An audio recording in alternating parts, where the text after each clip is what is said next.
provlerave, ku ngrihen dhe bashkohen vlerat. Përshëndetje, jemi përsëri në bisedën e radhës këtu në provlerave. Sot kemi të ftuar Haris Vongli nga Anglia, ajo është politologe dhe ka për më tepër le të na flasi vetë Haris. Përshëndetje përparim, faleminderit shumë për ftesën. Është gjithmonë kënaqësi të jem në mos fizikisht virtualisht pranë Shqipërisë dhe uroj që Shqipëria të përqafoj gjithmonë me shumë vlera. Në fakt un kam një sër përvoja, si në fushën akademike ashtu dhe në fushën profesionale, të cilat në përgjithësi kanë ndikuar shumë në formimin tim të gjithanshëm, si një qytetare tashmë e angazhuar në diasporë. Vi në një eksperiencë jo vetëm në Europë, por gjithashtu dhe në Azi dhe në Amerikë, prej tashmë gati 20 vitesh, që në moshën vogël që kam studiuar në Angli. Më pas jam rikthyer në Shqipëri për të dhënë kontributin tim ku kam punuar edhe pranë administratës publike në Bashkinë e Tiranës. Pastaj mbas një eksperiencë aty jam larguar përsëri në Pekin, ku kam kryer studimet e mia master në Universitetin Tsinghua, dhe më pas kam qenë edhe visiting scholar, pra e ftuar në disa leksione që drejtoheshin nga ish profesorët e mi të masterit të administratës publike dhe zhvillimit ndërkombëtar. Mbas kësaj eksperience 2 vjeçare kam punuar në radion e jashtme të Kinës, ku kam bërë vizita në shumë zona të zhvilluara ekonomike të Pekinit, si eksperte jashtme e radios jashtme të Kinës. Aty kam njohur edhe vërtet nga afër zhvillimin e jashtëzakonshëm që ka posuar Kina, pavarësisht se ka pasur disbalansat e saj në zona të ndryshme, pra jugu, veriu, lindja dhe perëndimi. Dhe si krahasohet ajo pastaj me Amerikën, me Anglinë që ke qenë më vonë? Po, sigurisht kanë qenë të gjitha periudha që më kanë ndikuar shumë, që unë të arrit të krahasoj nga afër dhe ta prek nga pranë se çfarë do thotë zhvillim. Më pas, mbas gjithë eksperiencës në Pekin, jam kthyer përsëri në Shqipëri, ku kam punuar për disa vite si lektore e jashtme në Universitetin e Tiranës.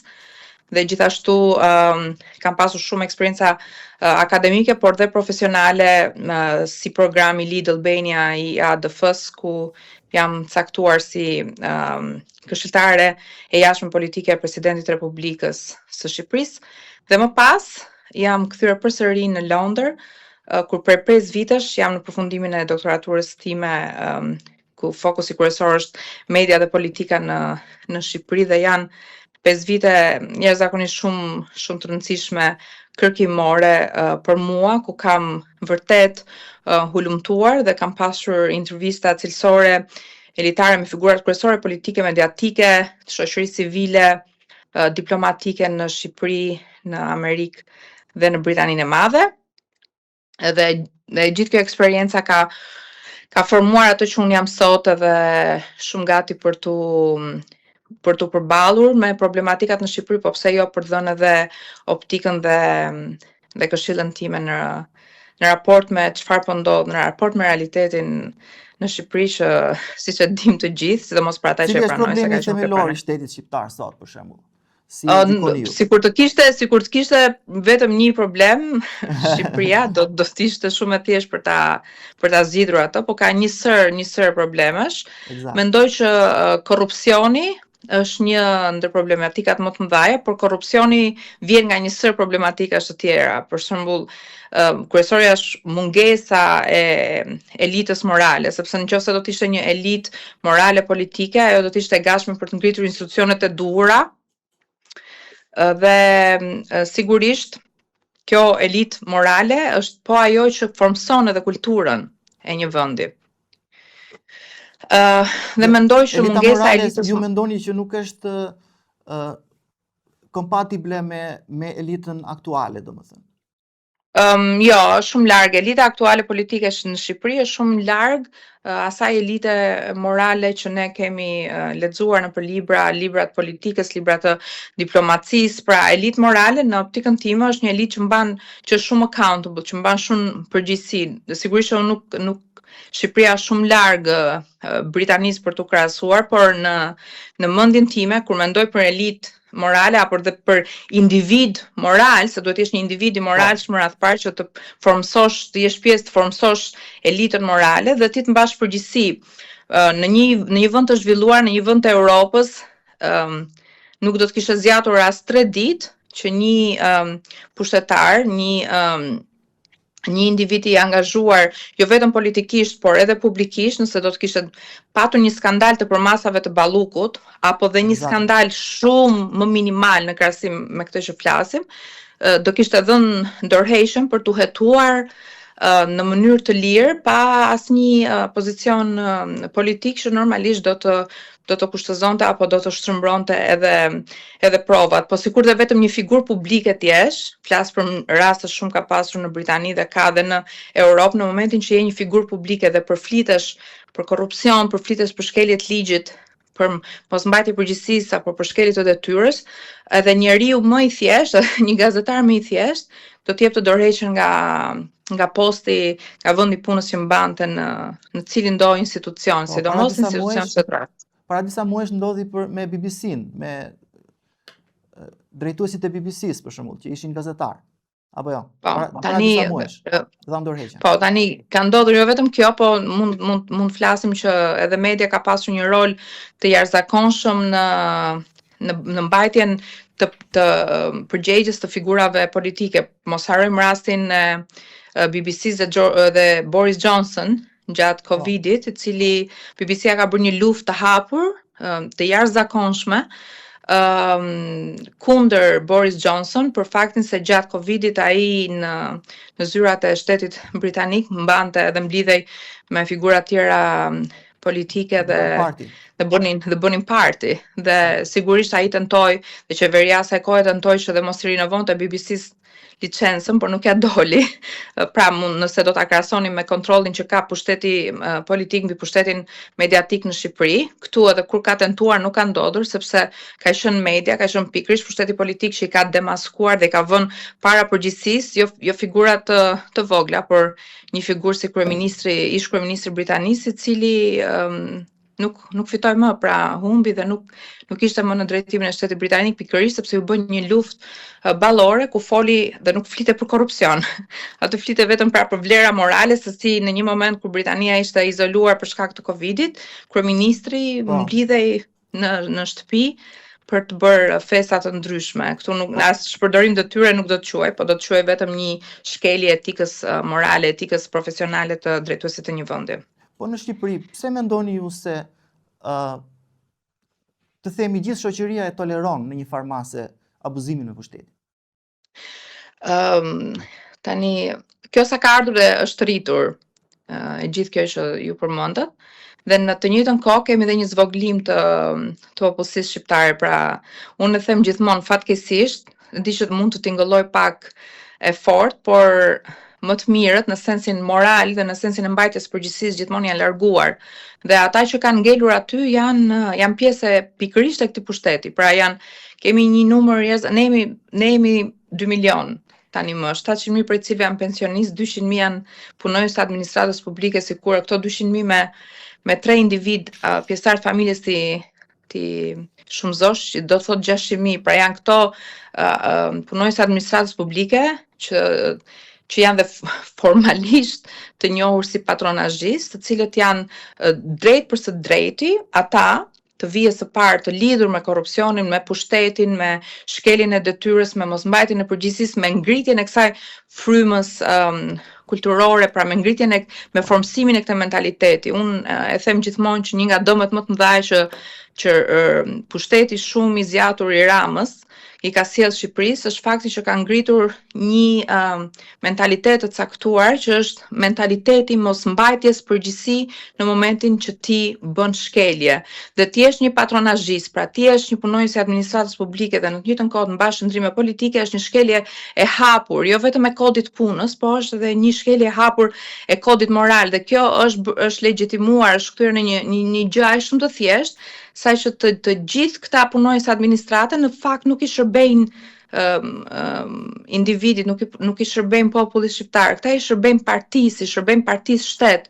Dhe thash janë 200.000 në një vend, është një administratë tej fryr me 3 persona, ta shumëzosh janë familjarët më të afërt, minimumi 3 persona, do të thotë 600.000 persona, pra votues janë në mënyrë të drejtë për drejtë të lidhur me pushtetin. Dhe këta kanë formësuar këtë mentalitet që në çdo vend të botës do të bënte shumë përshtypje. Vetëm në Shqipëri është kthyer në një gjë shumë normale. Po, këtë radhë ishte edhe vota e diasporës. Pse mendoni ju se vota e diasporës nuk bëri një farë ndryshimi, sepse në diasporë nuk janë të punësuar nga qeveria? Mendoj që qeveria i ka përhapur tentakulat përtej trojeve shqiptare dhe në dijenin tim edhe në informacionin tim ka pasur një ndikim të jashtëzakonshëm me korrespondent të saj, korrespondent të partisë në pushtet, të cilët kanë punuar prej shumë kohësh me shqiptarë të diasporës dhe ka pasur dhe shumë raste, ka pasur raste që kanë denoncuar faktin që janë kontaktuar nga familjar në Shqipëri, nga një miq të afërm në Shqipëri të cilët punojnë në arsim, në shëndetësi, në pushtet lokal, në pushtet qendror dhe i kanë kërkuar shqiptarëve që jetojnë në diasporë të japin votën dhe si favor sigurisht për të mos u hequr ata nga puna.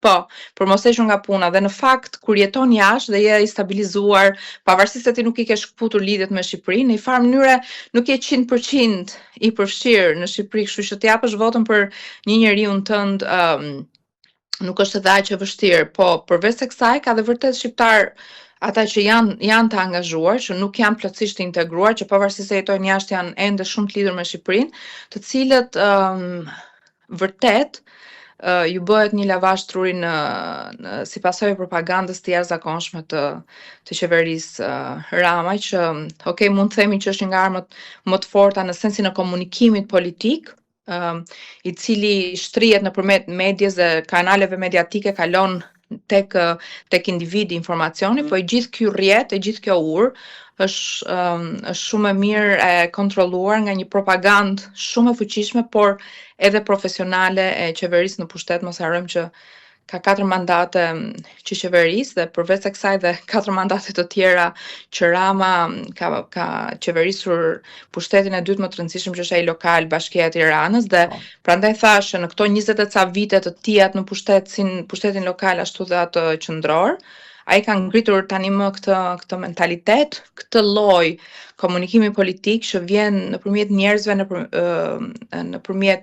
që vjen tek njerëzit nëpërmjet një propagande shumë të sofistikuar. Domethënë ju me sa shoh unë në rrjedhë logjike jepni vetëm 2 alternativa se si mund ndryshoj kjo. Një është që duhet një revolucion moral përpara një ndryshimi politik. Domethënë duhet një revolucion moral i shoqërisë që të mund të arrijë një pikë kritike që të ndodhë një ndryshim politik. Dhe e dyta është e ka vetëm shoqëria në dorë. Është e kot nëse do ta justifikonin veten që nuk e ka shoqëria në dorë. Nuk ka asnjë parti që duhet ta ngrej popullin e vet të reagojë për problematika që së pari prekin popullin. Po nuk mendoni se populli është i kapur në kurth, për shembull, është siç e thatë edhe ju, domethënë është i kapur në kuptimin po çdo gjë ka një fund, ti nëse je në burg, ti ke faj sepse ke hyrë në burg, por ti nuk ke faj që pse nuk shpërthen burgun. Çdo popull mund të jetë i kapur në kurth, po kemi shumë shembuj në botë që pas shumë vitesh represioni dhe presioni dhe kontrolli, populli ka shpërthyer në revolucione për të ndryshuar elitën politike dhe për të ndryshuar regjimin që i ka drejtuar prej shumë vitesh. Nëse ka arritur ta bëjë Irani, me që flasim tani që është një ndër konfliktet më të nxehta, pse mos ta bëjnë shqiptarët? Nuk ka asnjë arsye dhe nuk ka asgjë që i ndalon. Unë edhe se jetoj jashtë, sa herë jam në Shqipëri dhe bëhet një protestë, pavarësisht partive që e organizojnë ato protest, unë do të dalë.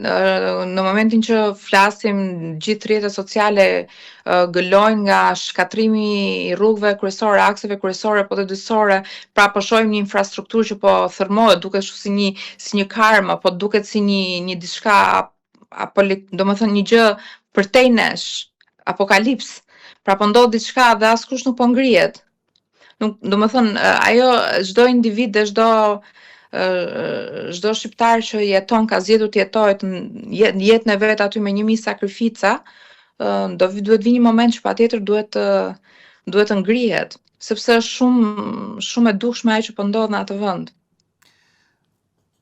Po nëse ju do t'i drejtoheshit brezit të ri shqiptar brenda dhe jashtë Shqipërisë, sepse duket se brezi para nesh e ka pak të vështirë që të bëjë ndryshimin. Çfarë do të sugjeroni?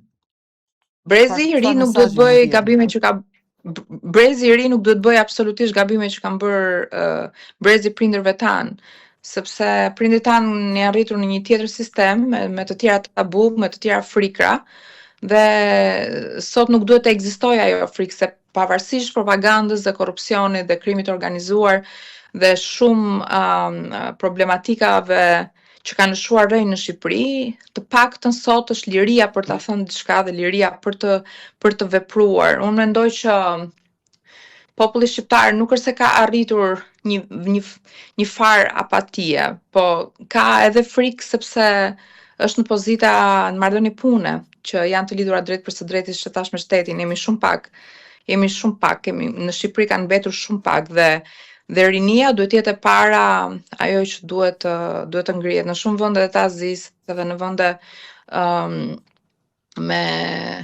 me pushtete autoritare, diktatoriale, kemi parë që Gen Z kanë qenë ato që janë ngritur dhe askush nuk e priste, sepse ka tjetër mentalitet, është rritur ndryshe dhe të paktën nuk i është censuruar. Pra është edhe ka dhe një farë lirie të menduarit dhe shprehurit që ja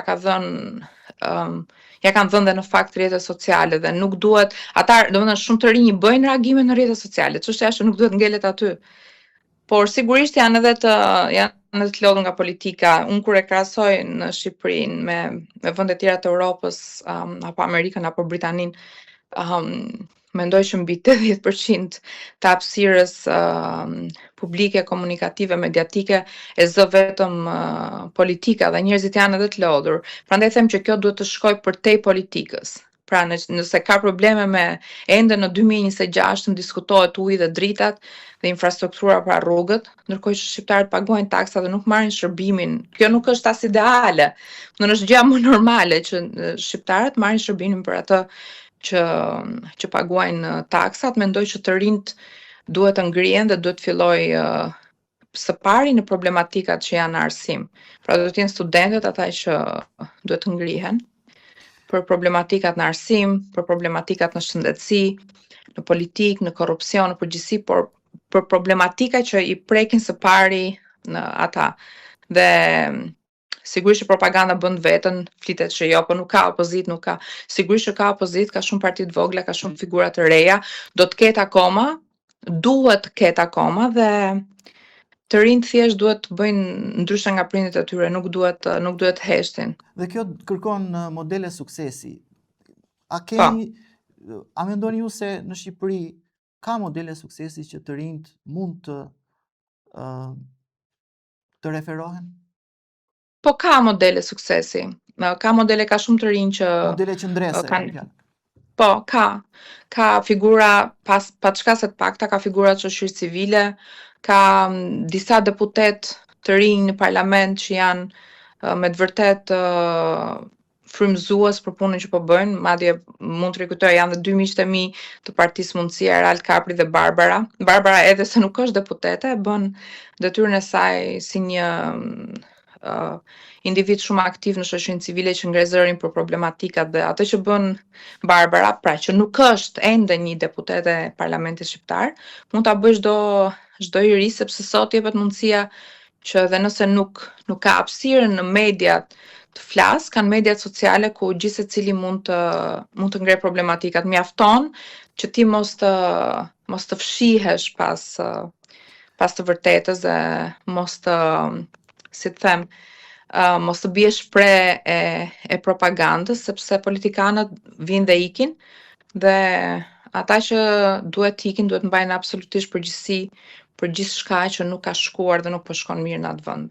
Por këtu vim përsëri tek një problematik mund të themi shekullore të shqiptarëve që nuk bëhen bashkë për të mirën e përbashkët. Si e shpjegoni ju? Tani kjo është edhe një gjë antropologjike, kulturore. Ne ballkanasit, jo vetëm shqiptarët, po ballkanasit janë pak gjak nxehtë dhe nuk janë mësuar me atë kulturën kolektive, edhe për faktin që ne kemi qenë në sundimin Osman për 5 shekuj dhe atë komunist për gati 50 vjet. Pra jemi mësuar me të themi shtypjen dhe të pranuarit të realitetit për shkak të luftës për mbijetesë. Pra nuk kemi mbajtur popull revolucionar, sepse në fakt edhe nuk kemi pasur luftra të mëdha. Pra ne jemi nënshtruar atyre perandorive apo atyre pushtuesve që kanë rastësisht kanë qenë jo vetëm në Shqipëri, po në të gjithë Ballkanin, dhe ne kemi, për shkak se kemi qenë pjesë e Ballkanit, kemi rënë edhe pre e pushtimeve të ndryshme. Po mendoj që është një gjë kulturore, por që me kohën ka ndryshuar dhe duhet të ndryshojë, sepse fakti që në vitin 90 ishin të rinjt ata që u ngritën dhe hodhën poshtë pushtetin komunist, kjo do të thotë që ende mund ta bëjnë. Dhe ka pasur rezistenca, por thjesht nuk kanë zgjatur mjaftueshëm, dhe kjo edhe për faktin se zërat më aktiv, të paktën ata që njohun shumë figura që janë edhe pjesë e lëvizjes diaspora për Shqipërinë e Lirë, për shembull, që janë figura shumë aktive, janë të gjithë jashtë. Kanë hikur, pra zërat vokal, të gjithë ata individ që kanë qenë të angazhuar publikisht për ta folur të vërtetën, për të bërë zërin opozitar, për të bërë, le të themi, një rezistencë ndaj një regjimi aktual, do ta quaja unë, janë larguar. Dhe ju mendoni se ka ardhur koha për fundin e tranzicionit, dhe ky tranzicion mund të arrihet vetëm nga një bashkim forcash midis modeleve të suksesit brenda Shqipërisë, por pa harruar dhe duke u bashkuar bashkë me ata të diasporës, apo jo? Po, koha jo vetëm që ka ardhur, po koha ka ardhur dhe ka kaluar. Madje unë kam thënë gjithmonë që duhet të rregullohet me ligj që asnjë parti mos ta mbajë pushtetin më shumë se 2 mandate. Dhe kjo është shumë e lehtë për të bërë, sepse është një shembull që është aktiv në shumë vende të Europës. Dhe rotacioni politik është rotacioni moral, është rotacioni kulturor, individ që kanë qenë për shumë kohë në pushtet, nëse nuk kanë dhënë aq sa duhet, nuk ka pse t'jepet një shans për të ndonjur edhe më gjatë në pushtet, për të dhënë diçka që nuk e kanë dhënë për kohën që kanë ushtruar pushtetin. Po, thënë janë ca gjëra jashtëzakonisht shumë të thjeshta, po mendoj që lidhet shumë me angazhimin individual dhe politik, por edhe me organizimin. Duke qenë se populli shqiptar, po dhe organizimin, po duke qenë se populli shqiptar, siç e thash, është si i zënë në kurth, pra e diskutuam, po i zënë në kurth në sensin që ka shumë njerëz në Shqipëri që jetojnë për bukën e gojës, pra ka shumë njerëz që mbijetesën e tyre dhe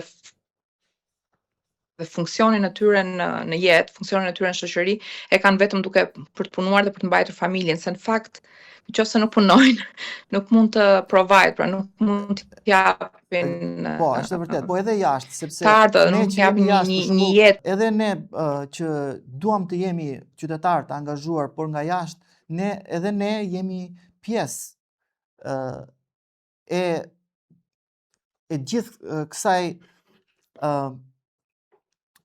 vorbulle të përgjithshme që, siç e thatë ju, ne të gjithë duam që të provide për familjen tonë radhë parë. Edhe pjesa ku ne jemi të angazhuar me problemet kombëtare është një pjesë e vogël e kohës sonë. Ndërkohë që jashtë ata që merren me politikë, ata duhet të ishin opozita për shembull, duhet ishte në ballë të gjithë kësaj të narrativës për ndryshimin e pushtetit në Shqipëri. Faleminderit, kjo ishte sot biseda me zonjën Haris Vongli, politologe nga Anglia. Do të shihemi përsëri në episode të radhës. Mirupafshim. Provlerave, projekt mediatik nga Përparim Gjeka.